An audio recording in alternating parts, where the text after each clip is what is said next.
카카오 얘기를 해보겠습니다. 네. 이번 주 핫했죠. 네. 카카오에 대해서 어떻게 생각하세요? 카카오요? 예, 카카오는 귀엽죠. 귀엽죠. 네. 라이언? 라이언. 네. 브라이언은 김범수 회장을 예. 브라이언이라고 부르는 네. 것 같아요. 오늘 조금 그 불편하실 수도 있고 조금 어려울 수도 있고 이런 얘기를 조금 드릴게요. 그리고 결론은 카카오는 큰일 났다. 이제 대기업이 되었다.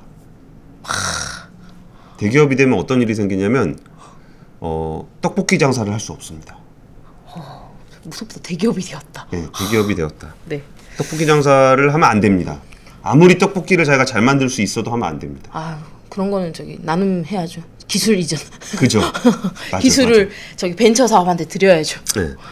그 대표적인 사업 일이 있었을 때 제가 어떤 생각이 나냐면 마스크.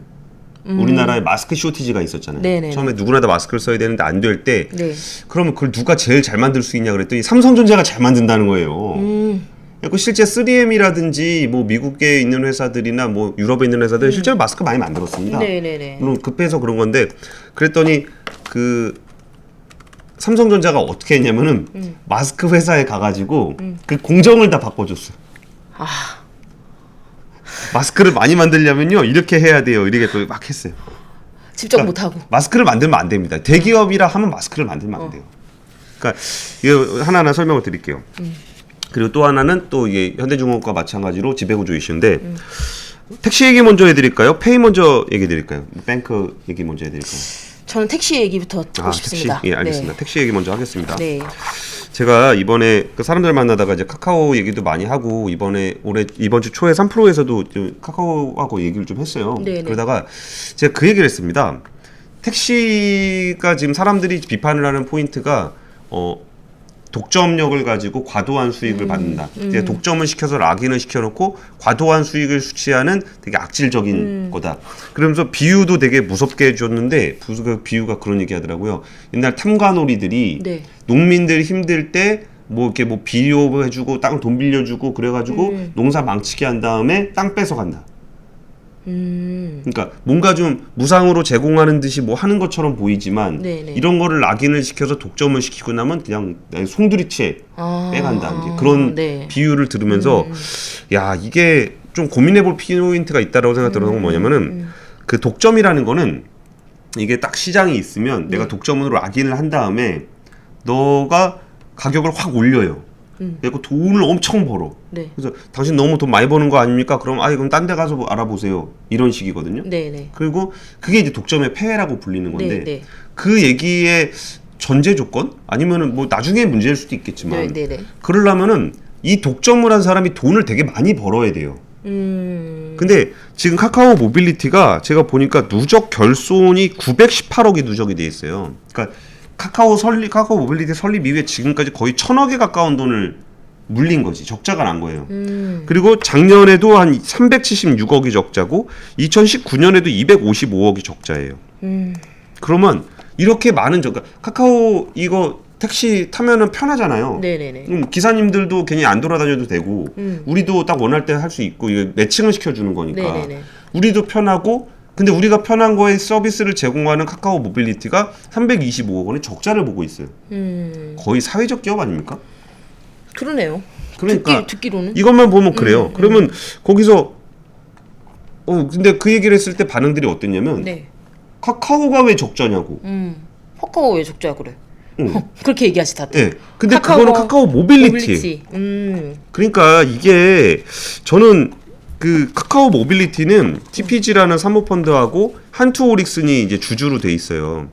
그러면 카카오가 지금 문어발 확장 뭐 이런 걸로 욕을 먹으면서 택시까지 하냐 그러는데 네네네. 카카오 모빌리티는 택시만 하는 회사예요. 그것만을 위한 회사겠네요. 그렇죠. 거기 모빌리티 서비스에 뭐 딴 건 있죠. 뭐 대리 대리라든지 있고, 그러니까 예. 그 류의 일을 하는 거예요. 그러니까 이게 지배구조상의 문제가 있어요. 지배구조상 카카오가 문어발을 함으로써 특정 계열사가 어떤 사업을 할 때 문어발식 확장으로 비판을 받을 수밖에 없어요. 그거는 그룹사로 묶여있기 때문에 네. 피치 못할 일이라고 네. 생각해요. 네. 근데 주주가 달라. 그러면 카카오가 돈을 아무리 많이 벌어도 카카오 모빌리티 주주는 돈을 10원도 못 번다는 거예요. 그건 상관이 없다는 거예요. 그렇죠. 근데 이게 지금 카카오 모빌리티가 상장을 안 했기 때문에 지금 그나마 다행이지. 네네네. 이게 카카오 모빌리티 원래 상장한다 그랬잖아요. 카카오 모빌리티 상장시켰다가 이슈 생겼으면 난리 납니다. 카카오 모빌리티 주가 완전 박살났을 거예요.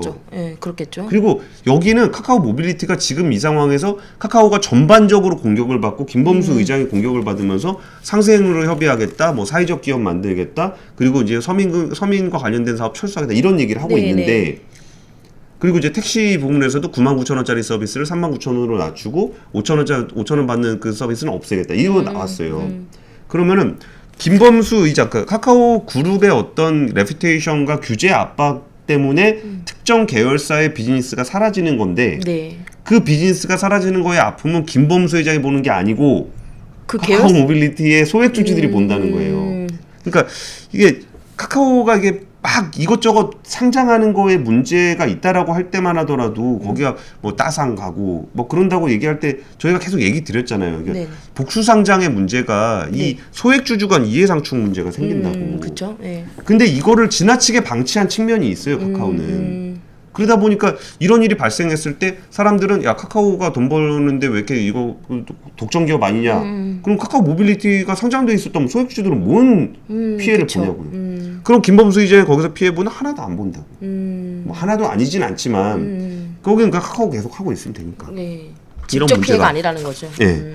이런 문제가 그 모빌리티에 좀 얽혀 있어요. 네네. 그리고 이게 진짜 어려운 거 중에 하나가 그 플랫폼 사업은 네. 돈 버는 사업과 사람 모으는 사업이 있어요. 네. 근데 사람 모으는 사업으로 돈 벌기가 되게 어렵습니다. 그러니까 사람 모을 때는 진짜 거의 퍼주듯이 하면서 돈을 모아야 돼요. 그러니까 뭐 메신저 무료, 네이버 검색 무료, 다음 한메일 무료, 이런 식으로 해야 사람들이 와요. 네네네. 쿠팡 뭐 당일 배송 무료, 뭐 이런 식으로 막 엄청나게 돈을 쏟아 부어야 사람들이 모여요. 네네네. 당연하죠. 그렇죠. 그러니까 이걸로 돈 벌기가 좀 어려워서 사람을 다 락인을 시켜놓고 돈을 조금 올리면, 저는 잘 모르지만 저희 삼촌들이 프리첼이라는 사이트가 있었대요. 프리첼. 예, 네. 프리첼. 추억의 프리첼. 우리 네. 커뮤니티로 유명했던 오. 다음 프리첼 이런 게 있었는데, 네. 여기도 이제 사람을 어느 정도 모았다고 생각을 하고 커뮤니티 기준으로 네이버 카페보다 훨씬 더 잘 되던, 다음 카페보다 훨씬 더 잘 되던 사이트예요. 네네네. 근데 프리첼이 그래서 하도 이렇게 돈을 많이 쓰고도 너무 적자가 힘드니까, 아 그럼 우리 조금만 유료화 좀 할게요. 네. 그러다 망했습니다. 아예 사라졌어요. 오. 그래서 이제 그 이후에 다음 카카오가 됐는데, 네네네. 그러니까 여기서 기존에 자기가 주던 서비스에서 돈을 버는 게 어렵다는 거예요. 그럼 할 수 있는 게 뭐가 있냐면, 일단 사람을 모아놨으니까 이제 광고 올리는 거, 광고 올리는 건 할 수 있죠. 네네네. 근데 광고 올리는 거 말고 비즈니스 하기가 너무 어려워요. 그러니까 예를 들어서 네이버가 사람 많이 모으려고 웹툰을 만들었어. 네. 근데 웹툰을 유료화하기가 진짜 힘들었어요. 그러니까 사람들이 막 웹툰이 무료니까 와서 봤는데 갑자기 어느 순간에 재밌게 보고 있는데 웹툰을 유료화 시키네. 그럼 사람들이 엄청 싫어해. 엄청 욕했어요. 이것도. 엄청 네, 욕했어요. 네, 맞아요. 그 당시에 웹툰의 그 메이저 작가들이 선도적으로 나서서 내가 그 유료화를 하겠습니다. 그러니까 인지도가 낮은 작가들은 유료화를 했을 때 욕먹고 아무것도 못하지만, 네네네. 나는 그래도 네임밸류가 있어서 내가 욕을 먹고 내가 좀 손해보고 내 만화가 노출되지 않는다고 하더라도, 네네. 그러니까 그 사람들 얘기가 되게 인상적이었어요. 그러니까 나는 만화에서 돈을 벌지 못한다고 하더라도 이미 유명해져 있기 때문에 다른 시나리오를 쓰거나 강연을 하거나 방송을 하거나 이걸로 충분히 많은 돈을 벌 수 있대요. 네네. 유료화를 안 해도. 근데 내가 먼저 유료화를 하지 않으면 우리 후배들이 그걸 유료화를 할 수 없기 때문에, 네. 내가 먼저 하겠다 할 정도로 무료로 사람을 모은 다음에 유료화하는 게 어려워요. 그러면은 비즈니스 플랫폼들은 어떤 그 구조, 이번에 구글도 봐요. 앱스토어 그 구글 플레이 네네. 무료로 해주다가 네. 이거 30% 돈 받겠다 그랬다가 전 세계에서 한국이 법을 바꿔버렸잖아요. 네. 그거 못하게 했잖아요. 네, 그렇죠. 그러니까 그럼 그 전에 계속적으로 돈을 받아왔던 애플은 아무 말도 안 하는데 처음으로 돈 받겠다 그러니까 마이클님이 5,000원 쏴주셔서 감사합니다. 감사합니다. 그러니까 이게 다 그래요. 아마존도 굉장히 좀 쇼핑으로 엄청나게 사세를 확장했지만, 네. 정작 돈은 클라우드 서비스로 벌죠. 네이버가 그렇게 여러 가지 사업을 하는 듯이 보이지만 그 광고 매출이 50% 이하로 떨어진 게 이번 2분기가 처음이에요. 그럼 모빌리티로 지금 굉장히 큰 플랫폼을 유축하고 있는 그 동남아의 그랩. 동남아의 그랩은 진짜 그래. 훨씬 카카오보다 더 심해요. 거기는 뭐 오토바이부터 해가지고 그냥 버스부터 택시부터 다 잡고 있거든요. 모빌리티 생태계를. 근데 그걸로 돈을 버냐? 못 벌어요. 배송도 하던데. 거기. 배송도 해요. 돈을 못 벌어요. 네. 그리고 뭘로 돈을 버냐? 페이. 그리고 대출. 그러니까 거기서 그랩 택시를 하는 사람이 뭐 그 차를 좀 사고 싶다 그러면 거기다 할부 금융을 제공하고 이런 식으로 돈을 벌어요. 그럼 카카오 모빌리티가 이 상황에서 아 내가 이걸로 또 사람을 많이 모았어. 그럼 돈을 벌려고 페이를 한다고 생각해 보죠. 모빌리티가 페이를 한다고요? 예. 그럼 누가 싫어할까요? 카카오페이가 싫어하겠죠. 싫어하지. 네. 그러니까 어이가 없는 거예요. 그러니까 모빌리티는 자기가 사람을 모아서 다른 비즈니스를 해야 되는데 네. 카카오페이의 주주가 다르고 카카오 모빌리티의 주주가 달라요. 근데 이게 지금 비상장이니까 이 정도인데 만약에 둘 다 상장을 했다 그래봐요. 근데 카카오 모빌리티가 갑자기 그럼 우리 카카오 모빌리티 택시 타는 사람들은 그 페이를 카카오페이를 안 쓰겠습니다. 안 된다는 거지 이게. 진짜 이상한 구조가 되네요. 네. 그러니까 이게 플랫폼이 다 그렇단 말이에요.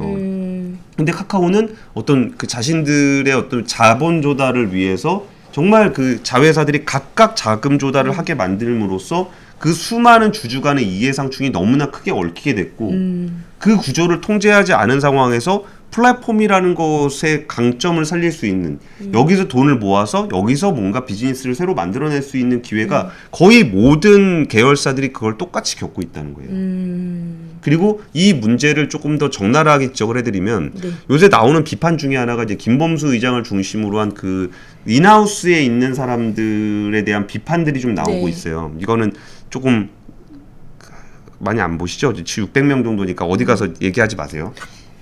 네. 그게 말할게요. 그 자꾸 인하우스에서 김범수 의장의 통제를 벗어난 방식의 어떤 경영들이 이루어지고 있다. 이렇게 문어발식으로 확장하는 과정에서 김범수 의장이 이걸 다 파악하고 있는지 모르겠다.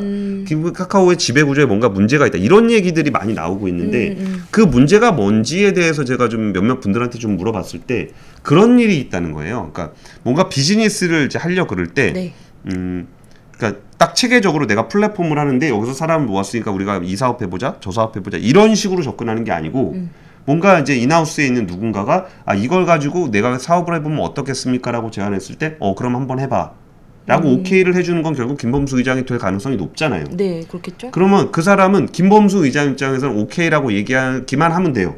아무것도 안 해줘도 돼. 왜냐면 그 오케이를 받은 사람이 벤처 캐피탈 시장에 가서 내가 카카오의 일원으로서 이런 사업을 하려고 합니다라고 하면 돈이 엄청나게 몰려요. 그런 구조로 되군요. 예. 그리고서 카카오는 자회사 상장을 워낙 많이 시키기 때문에 여기에 투자하는 투자자들도 여기가 카카오의 플랫폼 안에서 같이 확장이 되고 여기서 만약에 얘를 상장을 시키면 멀티플로 엄청나게 이익을 볼 수 있다는 걸 알아요. 그러다 보니까 각각의 사업들이 카카오와 무관하고 관련이 있건 없건 사업들이 만들어지고 원래 기본적으로 기업의 어떤 지배구조라는 것은 위에서 증자를 받아서 자회사에 쏴주고 네네. 자회사가 돈을 벌어서 위로 올려주고 하는 구조가 아니라 각각에 있는 사업자들이 각자 자본 조달을 해서 주주 구성이 다 다른 이해상충이 그 안으로 다 몰려 들어가 버리는 일이 발생을 한다는 거예요. 이거를 굉장히 적나라하게 보여준 게 이번에 카카오 사례예요. 그리고 문어발식 확장에 대해서 왜 통제가 되지 않았는가 라는 것도 이걸로 설명이 돼요. 또 하나 되게 이거는 조금 금융 제도와 관련한 얘기였고 조금 어려울 수도 있는데 네네. 카카오 페이뱅크에 관심이 있으신 분들은 조금 귀 기울여 들여봐 주셨으면 좋겠어요. 이게 지금 카카오 페이의 문제가 뭐냐면 그 라이센스가 없다는 거예요. 그러니까 카카오 페이에서 보험도 팔고 펀드도 팔고 대출도 팔고 P2P도 팔고 카드도 팔고 하고 있는데 라이센스가 없다는 겁니다. 그걸 팔 수 있는 라이센스가 없다는 거죠. 그래서 여기는 어떻게 그동안 설명해 왔냐면 우리는 파는 게 아니고 이거를 광고하는 겁니다라고 얘기했어요. 근데 오프라인에서는 광고하고 판매가 분리돼 있죠. 광고를 보고서 오프라인 매장에 가서 물건을 사면 판매자와 광고자가 달라요. 근데 온라인에서는 여기다가 이렇게 상품을 놓고서 걔를 클릭하면 바로 사진단 말이에요. 그렇죠. 그럼 광고하고 판매를 구분하기가 어려워져요. 그러니까 이전까지는 이거에 대해서 판매라고 그냥 얘기를 하다가 이거를 그러니까 금융소비자보호법이 나오면서 네. 이거는 중개 행위에 해당한다라고 금융당국이 판단을 한 거예요. 그러면 여기서 당신한테 맞는 카드는 이거 해서 쭉 보여준단 말이에요. 네네. 그럼 우리는 맞춤형으로 보고서 누르면 가요. 네. 살 수 있어요. 네. 그럼 이거를 자기들은 광고라고 얘기를 하는 거고 네.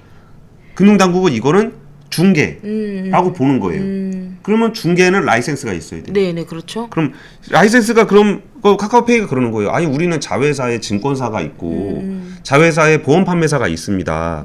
그랬더니 금융당국에선 그것은 그 자회사의 것이다. 너가 라이센스가 없지 않냐. 라는 건데 심지어 그런 얘기도 했어요.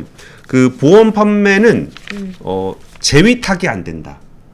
그러니까 재위탁이 보험사가 자기 물건을 파는 것의 위탁을 보험 대리점한테 줬다면 걔가 판매하는 건 되는데 네. 얘가 딴 사람한테 재위탁해서 다시 판매를 하게 하는 건 안 된다. 그러니까 카카오페이의 자회사인 보험 중개 그 GA는 보험을 팔 수 있지만 네. 얘 보험을 모회사인 카카오페이가 팔면 안 된다는 거예요.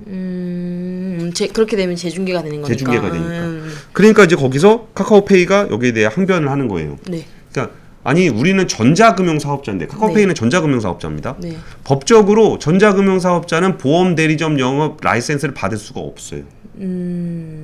아 그러면 우리 지금 자동차 보험 비교 사이트 이런 거 했는데 네. 하지 말라 그래놓고 라이센스를 받아야 된다고 얘기하고 라이센스를 안 주시면 어떡합니까? 법적으로 못 받지 않습니까? 금융당국이 그 부분에 대해서는 우리가 제도 개선을 검토해보겠다 이게 했어요. 네네네. 근데 여기가 진짜 오프라인 금융업은 다 이게 세분화돼 있어가지고, 그러니까 예를 들어서 펀드를 팔려면은 그 투자 권유인 라이센스가 있어야 돼요. 그렇죠. 자격증도 있어야 되고. 자격증도 있어야 되고. 예. 뭐 따야 돼요 많이. 많이 따야 되죠. 예. 많이 따야 되죠. 그렇죠. 자격증을. 네. 사람이. 카카오페이는 사람이 아니에요. 사람이 아니문이다. 이거 너무 옛날 유머인가? 개그 콘서트. 박성호 씨 닌겐이 아닙니다. 내가 봐도 그건 진짜 옛날 저기더라. 그럼 보험 펀드 투자 권유인 이 라이센스가 없어요 법인에 대해서. 그러면 카카오페이가 그럼 저는 어떻게 해야 되죠? 이렇게 되는 거고. 또 재밌는 거 또 몇 가지가 있어요. 카드 신용카드 모집인. 네. 신용카드 모집인은 그 신용카드 한 개 신용카드사 것만 팔 수 있어요. 여러 개를 못 파는 거죠. 예. 근데 당신에게 맞춤형 카드 10개. 걔는 여러 개 파는 건데 그러면. 여러 개잖아. 안 되는 거예요.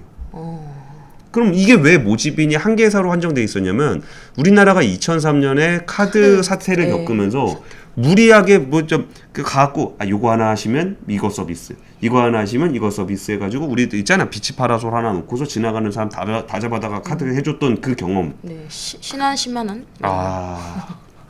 그런 거 있었죠. 그래서 그걸 하지 말라 그런 거예요. 그래서 141 전속으로 바꿔놨어요. 네네. 대출도 그래요. 대출도 그 대출 모집인이 여러 군데 금융회사 중에 제일 수수료 많은 대출을 소비자한테 권할 위험이 있어요. 네. 그래서 전속으로 돼 있어. 근데 플랫폼은 그게 안 됩니다. 그럼 카카오페이는 할 수 있는 게 없어요. 할 수 없네. 그러니까 라이센스를 주면 모르겠는데, 그러니까 보험 판매 같은 경우는 뭐 줄 수도 있다 얘기했어요. 근데 나머지는 그런 얘기도 없어. 그럼 여기서 제가 얘기를 또 이어가 볼게요. 카카오뱅크는 네. 있어요. 은행은 펀드도 팔 수 있고, 그쵸. 보험도 팔 수 있고, 카드도 팔 수 있고, 대출도 해줄 수 있어요. 라이센스가 다 있어요. 네. 근데 정작 카카오뱅크는 뭐 증권 계좌 개설 대행, 뭐 카드 정도, 이 정도를 해요. 어떤 은행이나 다 하는 방카슈랑스나 이런 걸 안 해요. 왜 안 할까요? 카카오페이가 있으니까. 그럼 너무나 쉽게 생각할 수 있는 건 카카오 그룹 내에서 페이가 라이센스가 없어서 그걸 할 수 없다면 라이센스가 있는 카카오뱅크가 하면 되잖아요. 그렇게 생각드는데요. 예. 네. 그럼 누가 싫어할까요? 페이가 싫어하겠죠. 예. 페이의 2대 주주는 중국의 알리페이예요. 40% 후반대의 지분을 갖고 있어요. 카카오페이가 만약에 상장을 했다 그러면 알리페이는 엄청나게 돈을 많이 벌게 됐을 네네. 거고 거기에 수많은 주주들이 또 생겼을 거예요. 네. 근데 상장을 하고 나서 그 이슈가 생겼으면 완전히 박살났을 거라고. 그쵸. 주주들이 진짜 예. 곡소리 나는 그럼 상황. 카카오뱅크도 문제고 페이도 문제예요. 뱅크도 네가 은행이면 방카슈랑스 해가지고 펀드 팔아서 돈 좀 벌어봐. 못 하는데요? 왜 못해? 계열사가 회장님이 네. 야, 나는 니네 회사 주주인데 왜 너 사장님은 우리 주주들을 위해서 이 기업 가치를 극대화하기 위해서 해야지. 이거를 왜 페이한테 업무를 그냥 넘겨주냐. 그리고 페이가 만약에 이거 못한다고 해서 뱅크가 그걸 다 해버리면 알리페이가 가만히 있겠어요? 그러니까 알리페이가 잘했냐 못했냐의 문제가 아니라 이거를 자회사들이 각각 자금 조달을 하다 보니까 이런 일이 생긴다는 거예요. 네. 이게 카카오가 생겨난 그런 겪고 있는 문제고 네. 이게 대부분 그런 식으로 해놨기 때문에 네. 이 일은 계속적으로 터질 것이다. 그리고 지금 이 상황에서는 카카오가 대기업이 됐다는 얘기를 아까 말씀드렸는데 네. 우리나라에서 대기업에 대한 거는 이거는 너무 우리나라한테 안 좋은 관행일 수도 있을 것 같아서 조심스럽긴 하지만 네.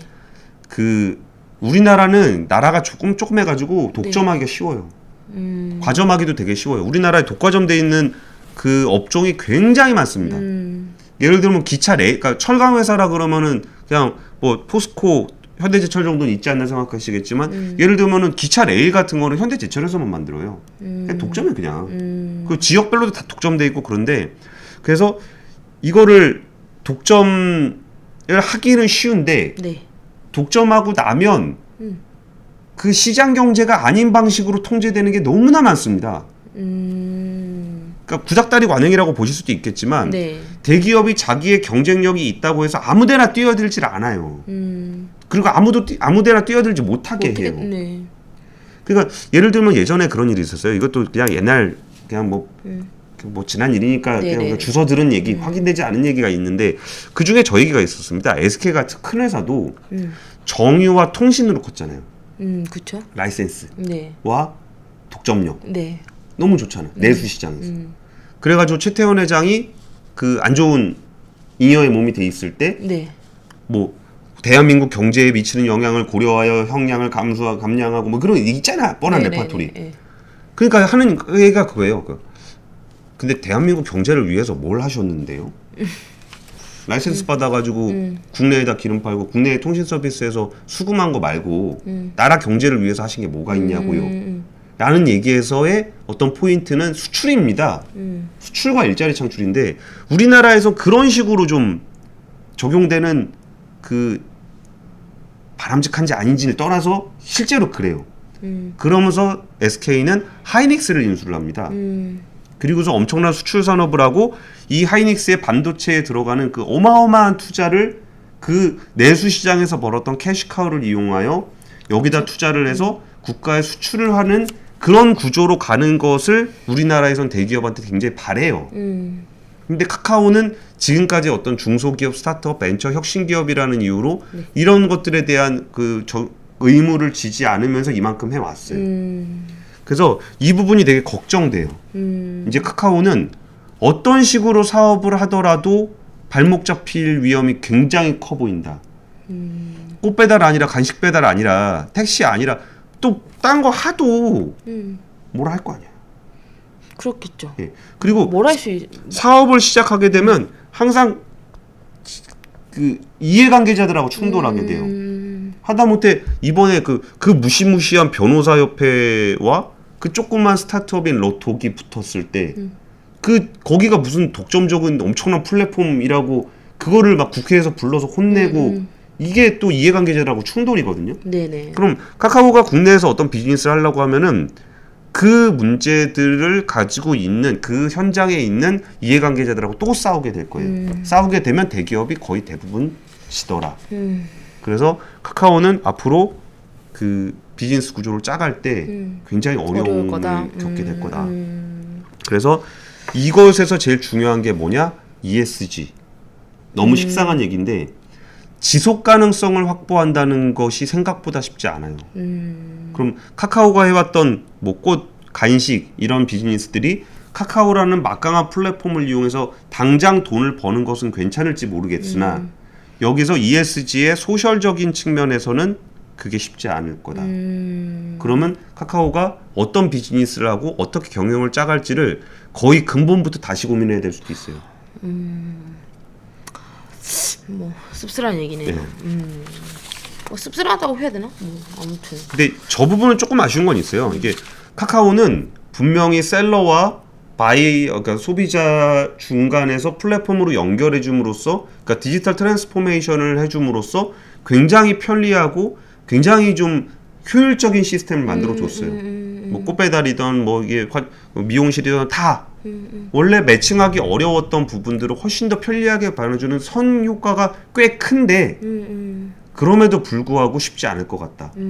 그리고 오히려 그런 영역들은 다른 그냥 스타트업들이 하게끔 둘 수밖에 없을 것 같다는 생각도 좀 들어요. 네. 씁쓸한 얘기였습니다.